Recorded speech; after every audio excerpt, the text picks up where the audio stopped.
I work at an ice rink. I saw something that chilled me to the bone.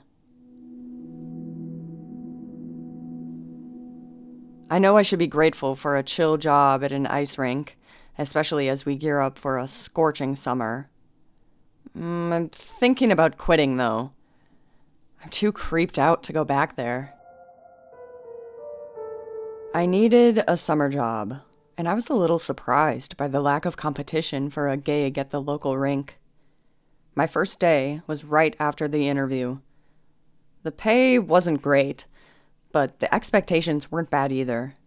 Help customers, keep the place clean, restock the restrooms, that sort of work. The most important task was a team effort. Keep the rink temperature below freezing at all times. That made sense.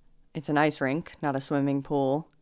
At regular intervals, I'd check the thermostat to make sure the rink remained between 19 and 29 degrees. Doing so ensured that the main room was always nice and chilly, my own frosty oasis in the middle of town. My boss was the face of the business, so he was usually up front serving guests or back in his office. Whenever he came out, he'd check the rink's temperature, even if I had just checked it myself. One day, I clocked in a few minutes late and found the boss hustling toward the thermostat. He seemed startled when he noticed me. "Seen anybody around here yet?" he asked. I checked the clock to see that we were still nearly an hour away from opening. "Not yet," I said. "Good," he smiled.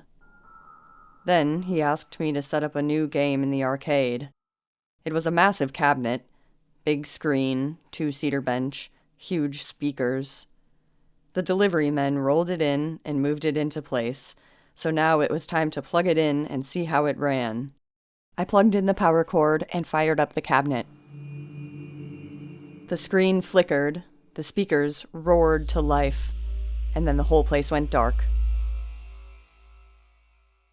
I looked out into the main room to see the boss sprinting for the breaker box. The girl at the concession counter dropped what she was doing and disappeared into the kitchen. I left the arcade to apologize for the mishap, and then I noticed the smell. It was like someone left meat out and went on vacation. The stench was heavy and sickening, so strong I could taste it. I figured it must have come from the kitchen. My boss was in the back, sweating bullets at the breaker box.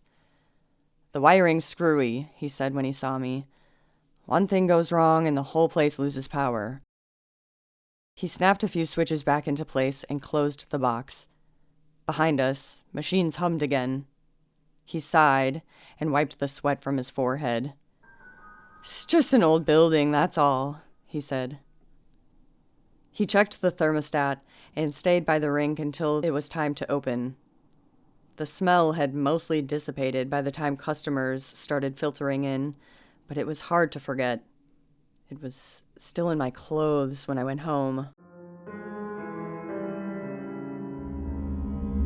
A few days later, the boss had to run errands, leaving me and the concession girl to hold down the fort. Everything seemed fine at first, but then a group of kids approached me from the arcade. They said the new cabinet wasn't working right. The screen kept freezing, and they couldn't get their quarters back. My boss had briefly showed me how to troubleshoot these machines, so I did what I could to diagnose the problem. It took longer than I'd like to admit.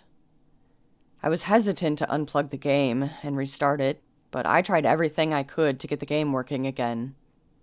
If I had to refund a few quarters, I imagined the boss wouldn't mind. At some point, I realized I was sweating.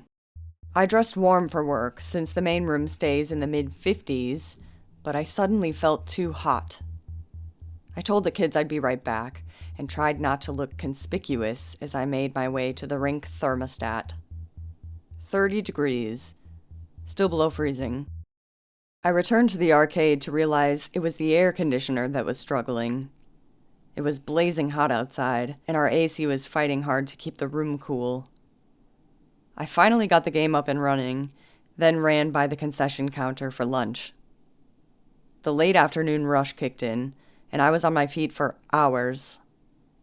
Without the boss up front, I was renting out skates, checking the restroom, and doing my best to keep the new arcade game running. I didn't get a moment to catch my breath until closing time. I shut off the lights and flipped the front door sign from open to closed, then realized it had been hours since I checked the rink thermostat. I knew I had to take a look before I left for the night. 35 degrees. Not great, not terrible. I adjusted the target temperature and waited until the system started pumping more coolant beneath the ice. I headed back to the door, but stopped at the hallway to the restrooms. There was someone standing at the end of the hall. I was startled, but more than anything, I just wanted to go home. "We're closed," I said. "I have to lock up now." He didn't move. "Do you need to use the restroom first?" I thought maybe he wasn't feeling well. Concession food can be rough on some people's stomachs. He turned to face me. The hall was dark, except for the exit light over my head, which cast a dim red glow over his face. His head hung low, and he wore a vacant expression, like he was asleep on his feet. Then he lifted his head to look at me. I didn't say a word. The more I stared, the more the features of his face seemed to be out of place, like it was just a mask. His eyes looked cloudy in the red light, but I could tell that he was looking at me. Then an intense shiver came over me. It was an ice-cold chill that pierced to my core. It had to be fear, but I wrapped my arms close to warm up. Then he was gone. I looked behind me, then back down the hall. There was no one there. I didn't stick around to check the restrooms. I got out of there as soon as I could. The next day, I told my boss about the man in the hall. He listened quietly and took a while before speaking. "What did he look like?" he asked. I described the lifeless face and the dull eyes, feeling a hint of a chill just recalling it. "And he was dressed a little outdated?" I thought about it. The man wore a suit, but maybe the lapels were a little too big, and the pants flared a bit wide. That wasn't what concerned me at the time, though. "Maybe so," my boss nodded. "Did the ice rink go above freezing yesterday?" "It did," I said. "But I fixed it before leaving last night." "We've got to keep an eye on it," he said. Then he left for his office. "You'll see people like that around here. It'll be okay. Just keep an eye on the rink."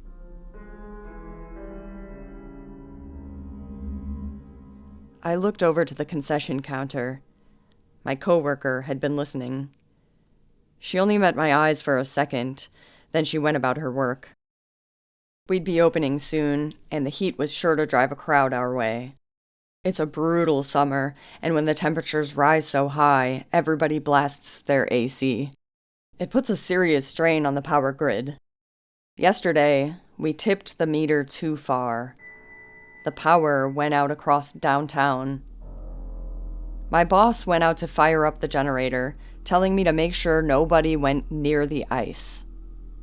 At first, customers sat in the dining area and waited to see if the power would return. I couldn't blame them. The air was still cool, and anything was better than going back out into the heat. As the day went on, though, the chill faded, and there was no point in sticking around. Our customers left, and it was just me and my coworker. Our boss clearly wasn't going to get the generator up and running anytime soon, so I hoped that he would just let us go. My coworker went outside to ask. The air was starting to turn muggy, so I went to check the thermostat. It had a backup battery, so I could at least see the rink's temperature. 40 degrees. It was only going to climb from there. With my back to the ice, I felt something move just behind me. The stench of spoiled meat returned, thick in the humid air. My legs quivered, but I ran for the door. I was in a hurry, so I decided to cut through the ice rink. That was a stupid idea. I started slipping immediately and fell hard on my back. I looked up into a crowd of dead faces. There were dozens of them, dead, bloody bodies, all standing on the ice.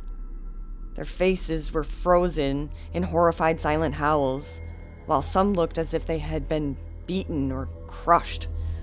They all watched me with pale, cloudy eyes. I heard myself scream, and I scrambled for footing. I fell again and again, trying to crawl across the ice. Finally, I reached the other side and bolted to the exit. As I pushed through the doors, I could see that my coworker's car was gone. She had the right idea. I didn't stop to lock up. I took today off and called my boss to tell him what happened. He didn't question any of it. He seemed to know what was going on, so I asked for an explanation. "You know the gravel lot down the street?" he asked. "There used to be an office building there. It collapsed years ago, when I was just a kid. A lot of people died." I had never heard the whole story before. Apparently there were so many casualties, the local morgue was overwhelmed. They had to store bodies at the ice rink to keep them cool. They were there on the ice for days until they could be moved or identified. Now I understand what I saw, but that doesn't make it any better. I don't want to go to work tomorrow.